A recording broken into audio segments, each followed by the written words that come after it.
La lettre tue, mais l'esprit donne la vie. Amis, frères et sœurs, ces mots écrits par l'apôtre Paul dans sa seconde lettre à l'église de Corinthe résonnent aujourd'hui à nos oreilles. Ils sont adressés à une église en difficulté, à une jeune église disparate qui cherche sa voie. L'apôtre Paul accompagne autant que faire se peut cette nouvelle communauté composée de membres différents et pluriels. Certains sont d'origine juive, d'autres d'origine grecque, d'autres viennent encore d'horizons plus lointains, car Corinthe, c'est un port, une ville cosmopolite. Alors, par quoi toutes ces personnes sont-elles unies malgré leur diversité ? Elles adhèrent tant bien que mal à la parole de Jésus-Christ transmise par le témoignage de l'apôtre Paul et de son équipe missionnaire. Et lorsque Paul écrit ces mots, la lettre tue, mais l'esprit donne la vie, il sait de quoi il parle. Lui qui n'a pas connu Jésus, mais qui a tout de même fait sa rencontre d'une façon percutante sur le chemin de Damas.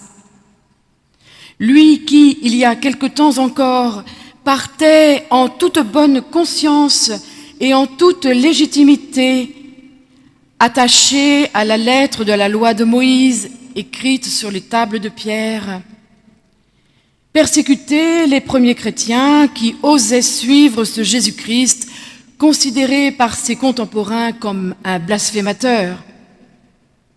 Et il devient, contre toute attente, son témoin, et ce jusqu'au don de sa propre vie, maintenant que la loi du Christ est écrite dans son cœur. La compréhension que Paul fait du message du Christ dans ses lettres est différente de celle qui est dans les 4 évangiles. Comme l'écrit le pasteur Jean Dumas dans son dernier livre, La parole et le souffle, je cite, « La foi de Paul naît d'une révélation foudroyante qu'il fit de la véracité d'un Jésus qu'il n'avait pas connu mais qui s'impose à lui définitivement. » Quand Paul écrit ces lettres, les 4 évangiles tels que nous les connaissons ne sont pas encore rédigés. Ces 4 évangiles se ressemblent tout en ayant chacun leur particularité. Chaque rédacteur de l'évangile ajoute sa petite note personnelle. Et sur les 4, un évangile se démarque plus particulièrement. L'évangile de Jean présente Jésus de Nazareth sous un tout autre angle qui lui semble plus proche des attentes de ses contemporains, ceux de la 3e génération après la mort de Jésus. Et c'est ainsi que nous recevons le 4e évangile, celui de Jean. Mais au fond, cela rejoint la rédaction des premiers récits bibliques, le Premier Testament. Les sciences bibliques, dont l'exégèse historico-critique, nous apprennent quantité de détails sur la rédaction des livres du Premier Testament. Les pensées religieuses évoluent. Les notions de Dieu, autrement dit les théologies, varient d'une époque à l'autre, d'un livre à l'autre. Et nous sommes témoins d'une grande variété d'expressions de la foi du peuple hébreu. Nous sommes aussi devant une souplesse d'interprétation. La pluralité est donc une réalité du texte biblique. Dans une autre lettre qu'il adresse aux Galates cette fois-ci, Paul dit que chacun est appelé à la liberté. Nous aimons bien être appelés à la liberté, car cela nous renvoie au message libérateur du Christ. En effet, les évangiles sont ponctués des actes et des paroles de Jésus qui proclament sa propre foi en un Dieu qui rompt les équilibres mortifères, qui déjoue toutes les fatalités qui enferment l'être humain. De cette façon, Jésus irradie la présence de Dieu et sa prédication bouleverse encore et bouleversera encore et toujours libérant en chacun et chacune de nous une énergie créatrice qui fait de nous des passeurs de la liberté. Mais en même temps, l'apôtre Paul dit que cette liberté qui nous est offerte ne doit pas être utilisée à mauvais escient. Et lorsque nous entendons appeler à la liberté, nous comprenons qu'il n'y a plus cette nécessité de vivre sous la loi de Moïse de manière légaliste, mais que chacun, chacune aura la liberté, mais aussi la responsabilité, deux mots qui sont chers à notre protestantisme, d'interpréter la loi de Moïse en fonction de chaque situation qu'il ou elle rencontrera. Et ce sera cela, notre liberté, cette liberté. Vivre la loi non plus à la lettre, mais dans l'esprit, pour reprendre les mots de la seconde lettre de Paul aux Corinthiens, la lettre tue, mais l'esprit vivifie. Avec le Nouveau Testament, nous apprenons que nous ne sommes plus sous le règne de la loi, mais sous celui de la grâce. Mais vivre selon la grâce de Dieu n'est pas un blanc-seing pour justifier des pensées telles que je peux faire tout ce qui me plaît et puisqu'il n'y a plus de contraintes, alors je peux suivre mes sentiments, mes penchants, mes désirs, quels qu'ils soient, là où ils me conduiront. Et c'est là que la parole de l'apôtre Paul me met chacun en garde. Le seul exemple à suivre, c'est celui du Christ, qui n'a de cesse de rappeler sous toutes ses formes que notre seul devoir, c'est d'aimer notre prochain comme nous-mêmes. Et à cause de cet amour du prochain, alors nous ne pouvons jamais faire n'importe quoi vis-à-vis de l'autre, en particulier tout ce qui pourrait lui faire du mal, ou le spolier, ou le dégrader, ou le réduire à une marchandise, ou encore le tuer. Et Paul dira, encore dans une autre lettre destinée cette fois-ci aux Philippiens, « Ayez en vous les sentiments qui étaient en Jésus-Christ. Existant en forme de Dieu, il n'a point regardé son égalité avec Dieu comme une proie à arracher, mais il s'est dépouillé lui-même, prenant une forme de serviteur. » C'est bien à ce service que nous sommes appelés, service et non servitude. Pourtant, force est de constater que l'histoire des hommes, comme celle de l'Église, est ponctuée d'épisodes sanglants qui rappellent combien la parole, prise en otage, a servi de prétexte pour tuer.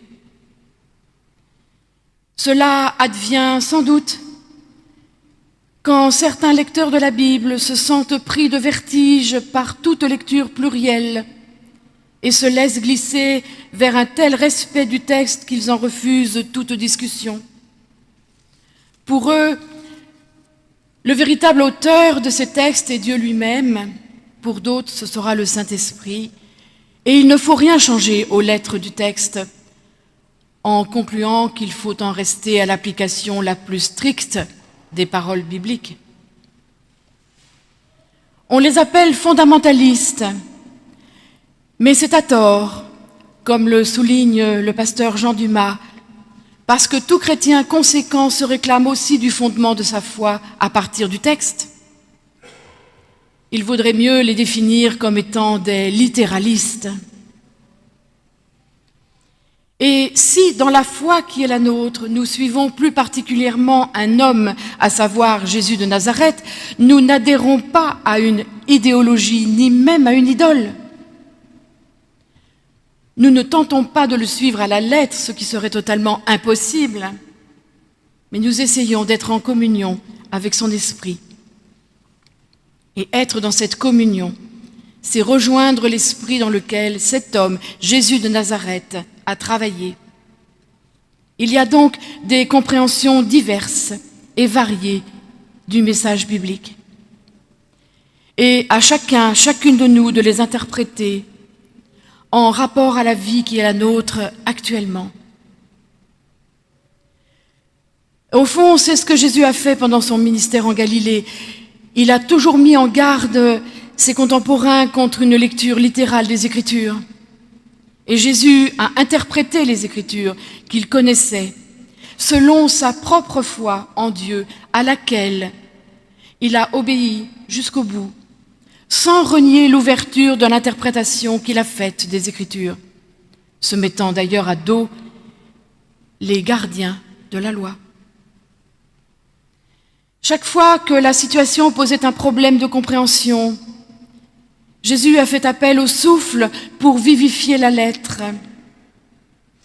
Il a fait appel à la respiration intérieure pour que la prière soit celle du cœur et non celle d'une répétition rituelle.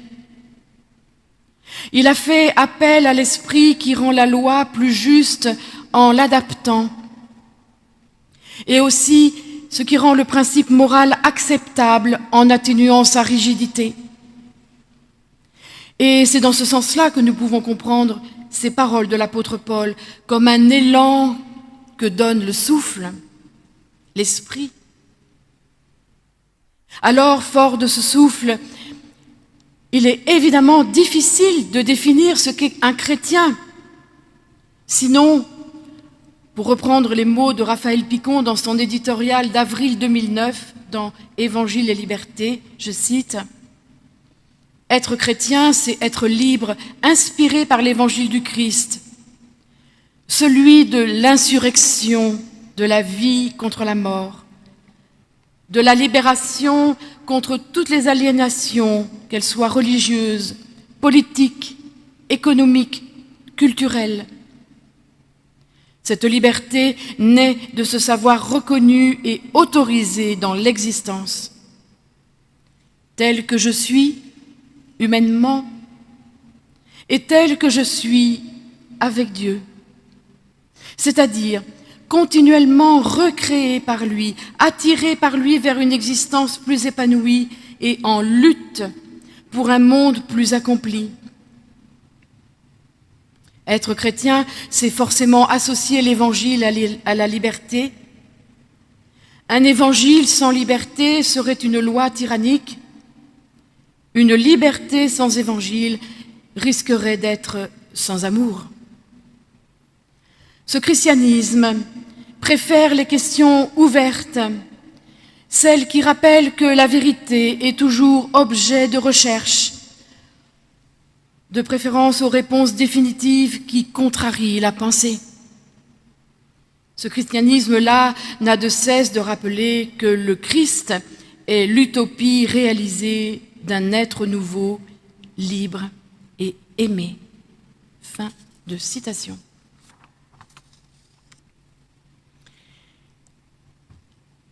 C'est ainsi que nous avons entendu l'extrait de l'évangile de Jean tout à l'heure, en parallèle de la lettre de Paul.